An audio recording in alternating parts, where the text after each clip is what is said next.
untuk mengenal daerah lingkungan sekitar, dilatih untuk mengatasi sebuah permasalahan. Makanya kalau kami orang-orang sosial sangat bangga dengan prinsipnya pegadaian. Tapi kadang masalah itu kita buat menjadi sebuah anugerah. Ketika Anda dibilang cantik, jawab aja, jangan langsung bilang terima kasih. Kak, cantik itu mahal gitu ya. Cantik itu nggak ditanggung sama BPJS. Jadi sekarang ini baru dibelajain bakso harga 5.000, 10.000. Diposting malah live streaming ya. Ya. Bikin caption, kaulah calon imamku yang terbaik gitu ya. Jangan harapkan kesetiaan dari laki-laki, karena laki-laki itu tidak dituntut untuk setia, tapi laki-laki itu dituntut untuk bertanggung jawab.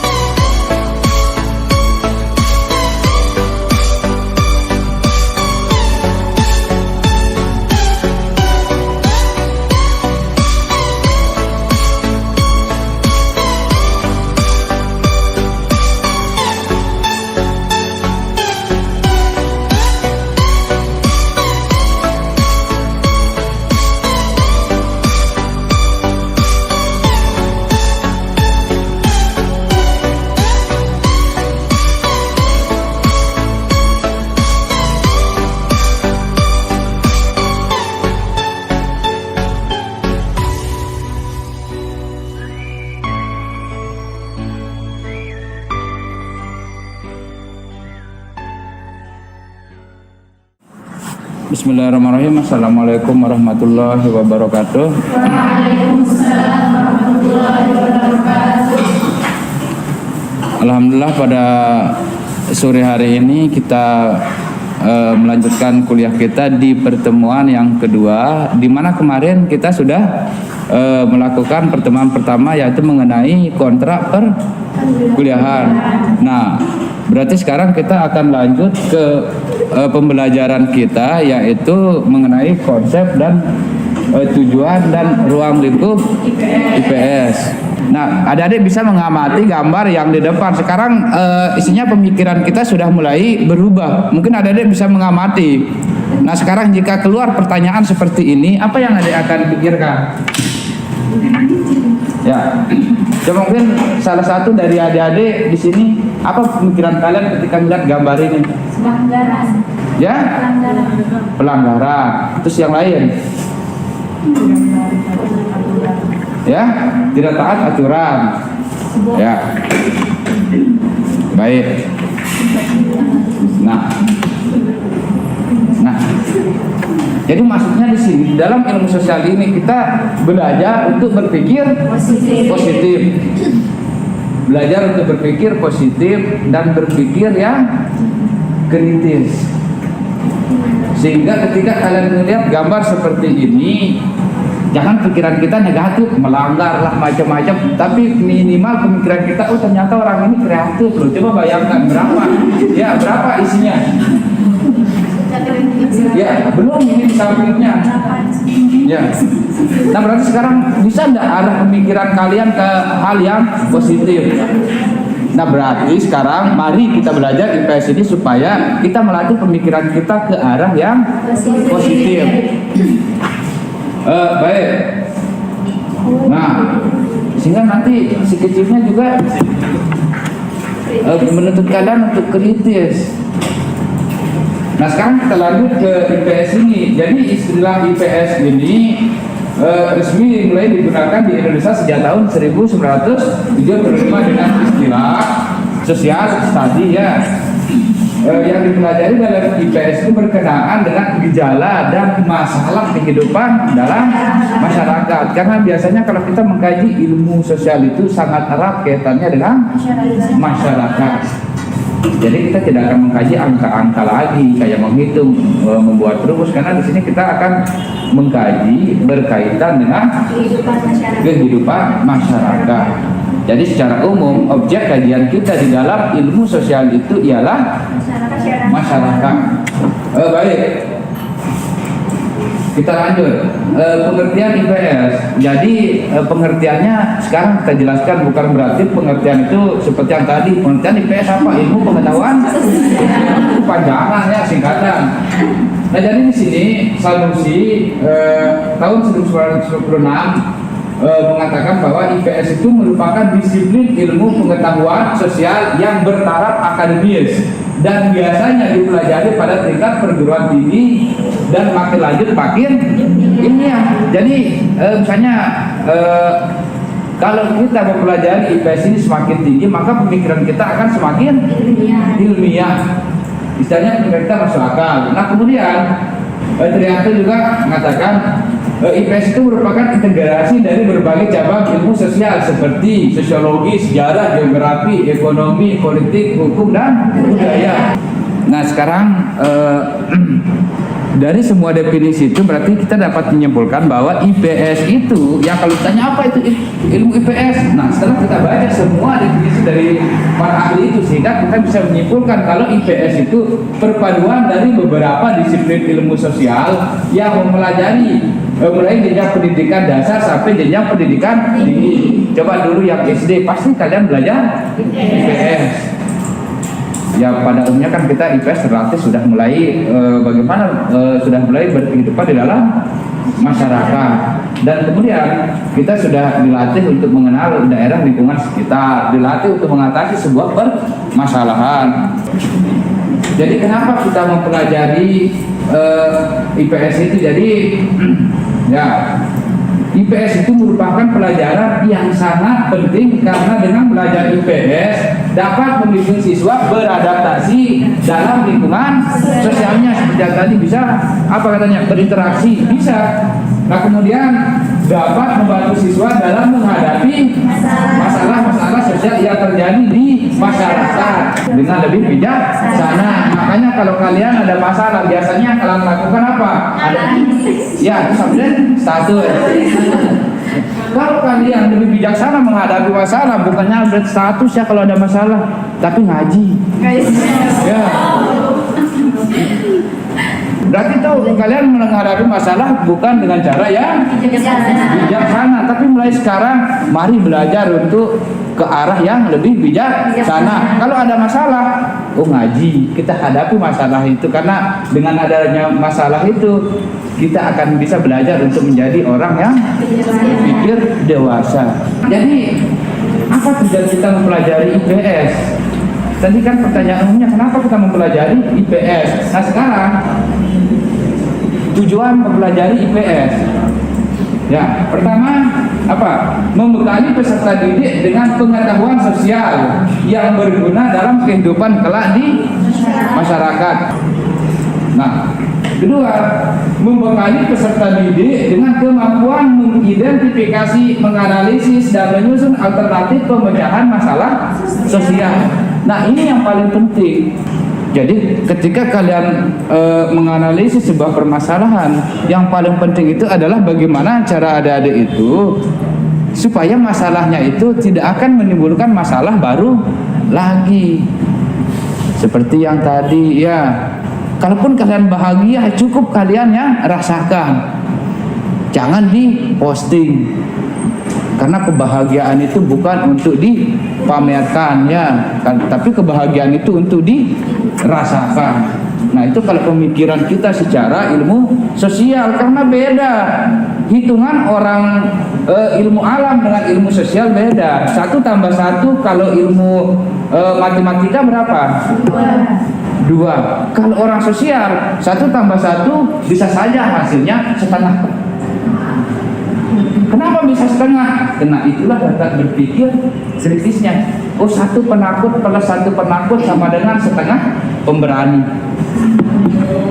Buktikan aja, coba kalian ngaji, pulang jam 9 malam sama perempuan. Saya yakin perempuan penakut, yang satunya juga penakut, berarti setengah pemberani. Tapi ingat, kita akan fokus di sini sama mengidentifikasi, menganalisis, dan menyusun alternatif pemecahan masalah sosial. Jadi ketika kita membicarakan masalah, karena ini IPS ini selalu berkaitan dengan masalah. Coba apa itu masalah? masalah itu ialah harapan yang tidak sesuai dengan kenyataan ya. Harapan kalian apa? Berjodoh, tahu-tahunya apa? Kalian jadi tamu undangan. Itu masalah. Masalahnya di mana?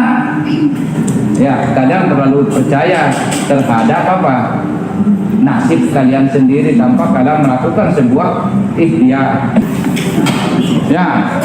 Selanjutnya, membekali peserta didik dengan kemampuan berkomunikasi dengan sesama warga masyarakat dan berbagai bidang keilmuan serta bidang keahlian. Nah, terus selanjutnya, membekali peserta didik dengan kemampuan mengembangkan pengetahuan dan keilmuan IPS sesuai dengan perkembangan kehidupan masyarakat atau ilmu pengetahuan dan teknologi, atau minimal kalian dididik supaya jangan jadi orang yang katrok lah kalau bahasa kerennya.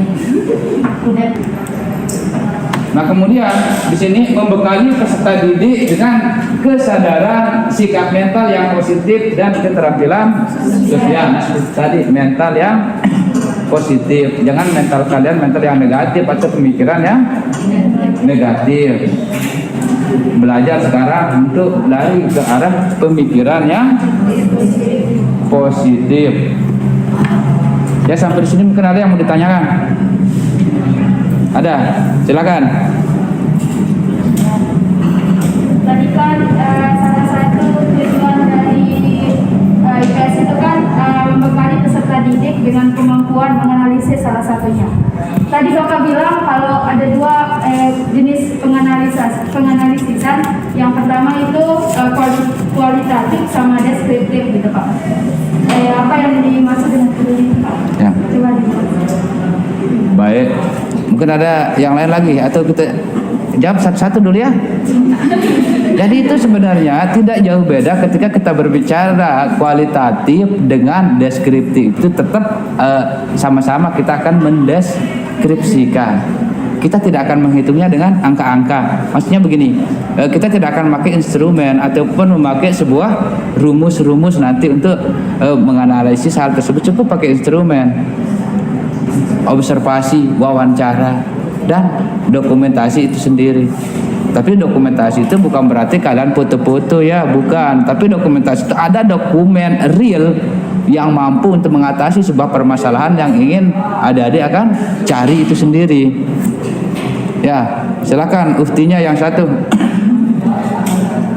Kalau Bapak jelaskan tadi, karena kita jurusan PM ya Pak, bagaimana cara kita untuk menerapkan konsep IPS yang tadi itu untuk anak-anak didik kita nantinya?